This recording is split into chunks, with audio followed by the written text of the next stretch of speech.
Jour d'ouverture pour Lire à Limoges 2022, et dans la partie jeunesse du salon, les petits sont rois. Ils ne se lassent pas de toucher, surtout de regarder. Un drôle de petit a fait son apparition. Popotin crache des flammes par les fesses. Être né à l'envers peut réserver quelques surprises. Gare aux étincelles. Celui-là, il te plaît?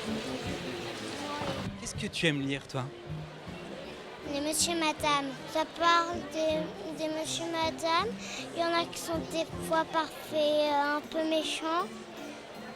Et celui que j'aime bien, c'est Madame Coquette. En fait, elle a sa tenue tout pareil.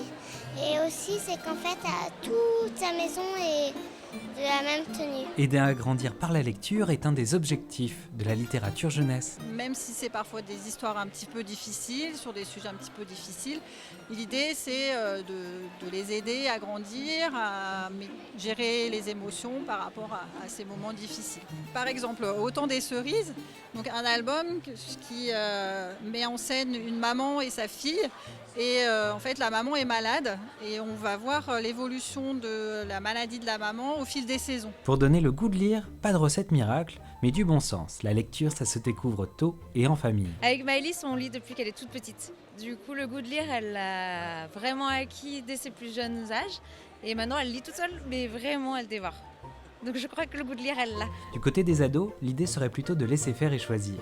L'offre est pléthorique, les pavés, les séries n'effraient pas, et le fantastique a une cote énorme grâce à un sorcier qu'il n'est plus utile de nommer. J'ai lu tous les Harry Potter. Et j'en lis d'autres. Quoi ?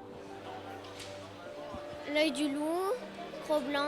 Un goût pour le fantastique partagé par les auteurs. Ça s'appelle Alunia, c'est de la fantaisie, donc c'est un sous-genre de la fantaisie. En gros, l'héroïne vient de notre monde et passe dans un autre. C'est vachement intéressant de voir en général des jeunes lecteurs qui sont déjà bons lecteurs, qui ont lu par exemple typiquement les Harry Potter et qui cherchent d'autres romans de la même taille, pas dans le même style mais de la même taille à lire, un peu plus complexes.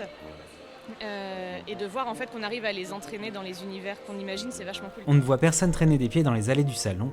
Ici, le livre a gardé sa cote magique, sa place au milieu des autres sollicitations. Vu que j'aime bien lire des livres, j'aime bien être là. Il reste 2 jours pour profiter du salon et de ses auteurs.